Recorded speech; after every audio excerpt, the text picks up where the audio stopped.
Hello students, welcome to learn India everyday platform run by Elcaro career institute. इस video series में हम class 9 mathematics पढ़ रहे हैं और अभी हमारा करंटली चैप्टर चल रहा है ट्रायंगल्स। इसके बारे में हमने बेसिक इंट्रोडक्शन भी पढ़ा था, टाइप्स ऑफ कॉन्ग्रुएंसी भी पढ़ी थी। कौन सी? पहली ट्रिपल एस, दूसरी एसएएस, तीसरी एएसए, उसके बाद आपकी आरएचएस और डबल एएस। हमने सारी की सारी कॉन्ग्रुएंसी पढ़ी, उस पे बेस्ड हमने पूरी एक्सरसाइज 7.1 फिनिश करी।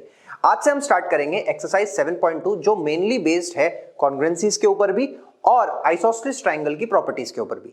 एक बार शॉर्ट में आइसोसेलेस ट्रायंगल की प्रॉपर्टीज रिकॉल कर लेते हैं और उसके बाद हम करेंगे क्वेश्चंस। ओके, आप देख सकते हैं ये एक्सरसाइज 7.2 के 2 क्वेश्चन लेकर आया हूं मैं आज। उससे पहले एक बार आइसोसेलेस ट्रायंगल क्या होता है उसको रिकॉल कर लेते हैं।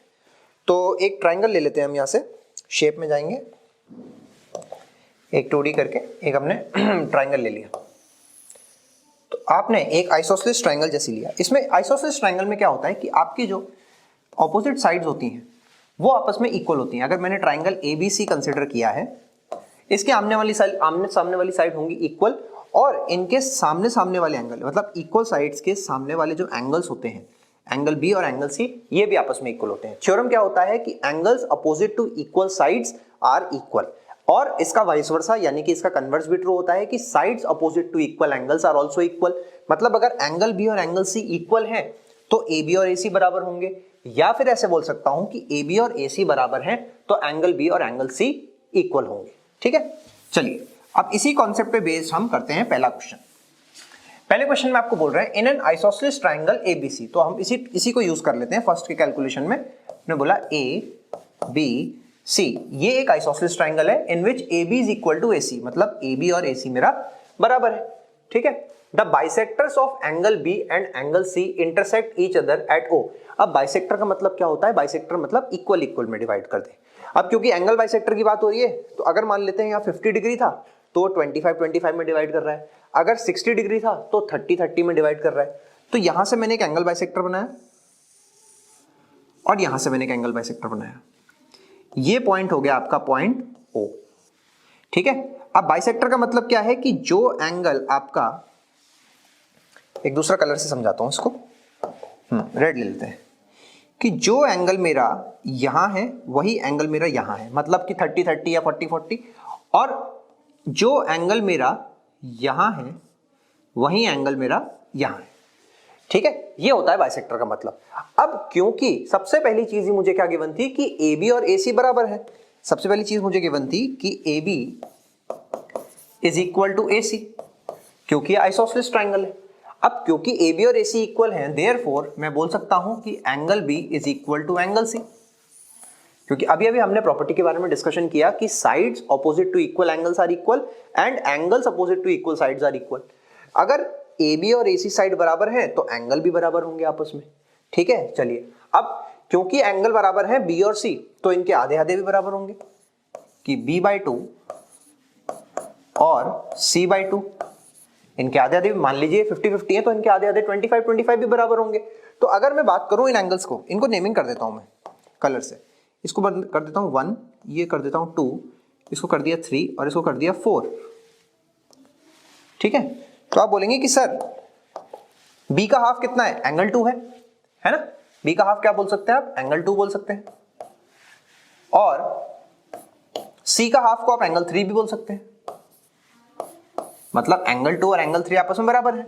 या मैं ऐसे बोल सकता हूं कि b का हाफ क्या है? 1 या 2 कुछ भी बोल दीजिए, c का हाफ क्या है? 3 या 4 कुछ भी बोल दीजिए, मतलब ऐसे बोल सकते हैं 1 2 3 4 सब आपस में इक्वल है।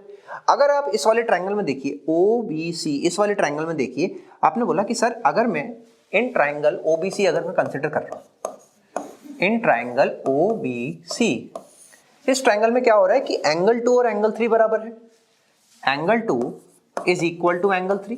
अगर ऑपोजिट एंगल्स बराबर हैं तो इनके आमने सामने वाली साइड भी सेम होंगी, यानी कि ये वाली साइड किसके इक्वल हो जाएगी? इस वाली साइड के इक्वल हो जाएगी। Therefore OB is equal to OC। Reason क्या हो जाएगा? रीजन वही हो जाएगा पुराना वाला कि आइसोसेलेस ट्रायंगल में जब एंगल्स बराबर होते हैं तो उनके आमने सामने वाली साइड्स भी इक्वल होती हैं। OB is equal to OC हो गया। ठीक है, तो पहला पार्ट तो मेरा प्रूव हो गया। दूसरे में पूछ रहे हैं AO बाइसेक्ट्स एंगल A, तो AO बाइसेक्ट करने के लिए इसको कर देते हैं ज्वाइन, A और O को आपस में मैंने इसको ज्वाइन कर दिया। ठीक है, अब आपको बताना है कि AO बाइसेक्ट कर रहा है एंगल A को, तो इसके लिए हम सिंपल कॉन्ग्रुएंसी यूज कर लेते हैं। अगर मैं इन दोनों ट्राइंगल्स की बात करूं, ट्राइंगल OAB और OAC, in triangle OAB and OAC, इन दोनों ट्राइंगल्स की मैं बात करूं तो आप बोलेंगे कि सर OA तो दोनों में कॉमन है, OA is equal to OA, ये दोनों में क्या है, कॉमन है। ठीक है, AB और AC आपस में इक्वल है, AB is equal to AC, ये मुझे क्वेश्चन में गिवन था।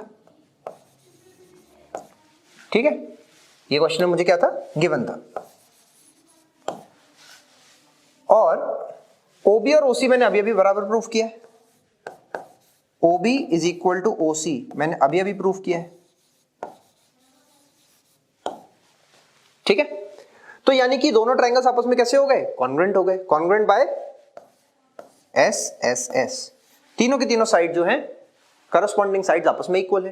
ट्रिपल एस से कॉन्ग्रुएंसी अगर हो गई है तो मैं बोल सकता हूं कि ये एंगल और ये एंगल आपस में इक्वल है, बाय सिंप्लिसिटी इसको एंगल 5 बोल देते हैं, इसको एंगल 6 बोल देते हैं।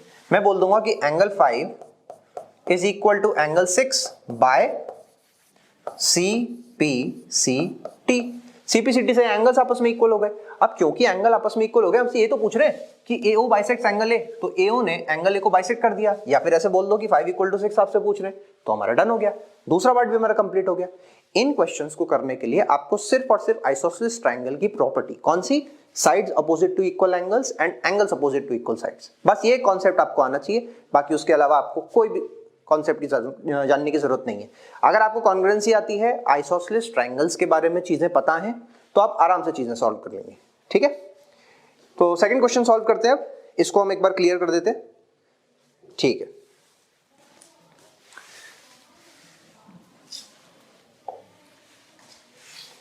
नहीं वापस लाना पड़ेगा, इसको इरेज ही कर देते हैं हम, एक काम करते हैं इरेज कर देते हैं इसको।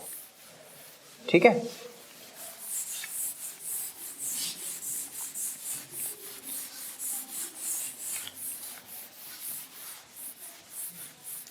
ओके तो अब हमारे पास दूसरा क्वेश्चन जो है, दूसरा क्वेश्चन क्या है हमारे पास, in triangle ABC AD is the perpendicular bisector, AD is the perpendicular bisector, इसकी जरूरत नहीं है तो इसको हटा देते हैं, पेन पे आ जाते हैं वापस, है ना, और इसको भी हटा देते हैं, इसकी भी जरूरत नहीं है हमें।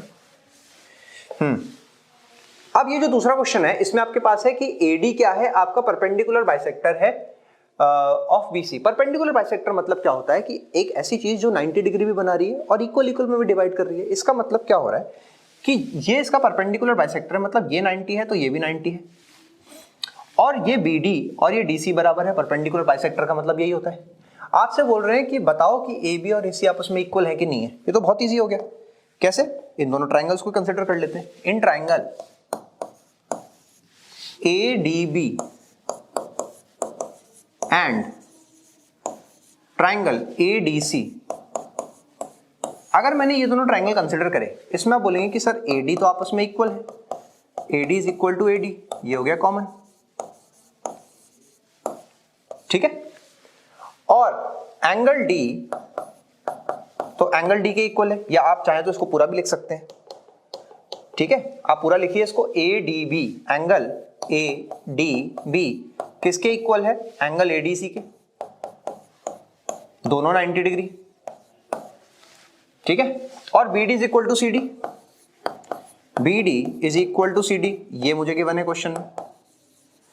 इसका मतलब कि दो साइड इक्वल है, उनको जोड़ने वाला एंगल इक्वल है करस्पॉन्डिंग, तो यानी कि ये कॉन्ग्रुएंट हो जाएंगे बाय साइड एंगल साइड। अब दोनों के दोनों कॉन्ग्रुएंट हो गए साइड एंगल साइड, तो आप सिंप्लिसिटी ले लो, देखो 13 AB 13 AC, AB is equal to AC by CPCT।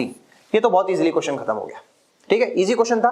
Concept हमने, जो हमारा इंपॉर्टेंट कॉन्सेप्ट जो हमने आज सीखा है वो ये है कि आइसोसेलेस ट्राइंगल की एक प्रॉपर्टी कि angles opposite to equal sides are equal, and इसका वाइस वर्सा, इसका कन्वर्स, ये दोनों बहुत इंपॉर्टेंट है। ठीक है, आज के वीडियो को हम यहीं एंड करेंगे। आगे हम कंटिन्यू करेंगे 7.2 के और भी क्वेश्चंस। आप प्रैक्टिस करते रहिए, जितनी प्रैक्टिस करेंगे ज्योमेट्री में उतना आपकी हेल्प होगी। मेरी कोशिश यही रही कि मैं सारे के सारे क्वेश्चन यहाँ पे आके आपको सॉल्व करवाऊं ताकि आपकी हेल्प हो। अच्छा, इन क्वेश्चंस को सॉल्व करने के बाद मैं चाहता हूं कि आप एक बार उन क्वेश्चंस को दोबारा से सॉल्व करिए। अगर आपसे नहीं होता है तो आप फिर से एक बार वीडियो देखिए, फिर दोबारा ट्राई करिए। ऐसा तब तक आपको करते रहना है जब तक आपके दिमाग में कॉन्सेप्ट सेट नहीं हो जाता। एक तो डरना नहीं है, ज्योमेट्री से डरने की जरूरत नहीं है। इसको अगर आप बार बार गो थ्रू करेंगे तो आपको चीजें एकदम क्लियर हो जाएंगी। ठीक है, रटेंगे नहीं, रटने से क्या होगा कि आप एक क्वेश्चन रट लेंगे, 2 रट लेंगे, 10 20 रट लेंगे, लेकिन अगर आपका कॉन्सेप्ट क्लियर है तो आप 1000 2000 कितने भी क्वेश्चन आप लगा लीजिए, आपसे सारे क्वेश्चन हो जाएंगे। और रटेंगे तो आप बहुत लिमिटेड नंबर ऑफ क्वेश्चन कर पाएंगे। ठीक है, इसी नोट पे हम आज की क्लास खत्म करते हैं। चलिए, थैंक यू सो मच।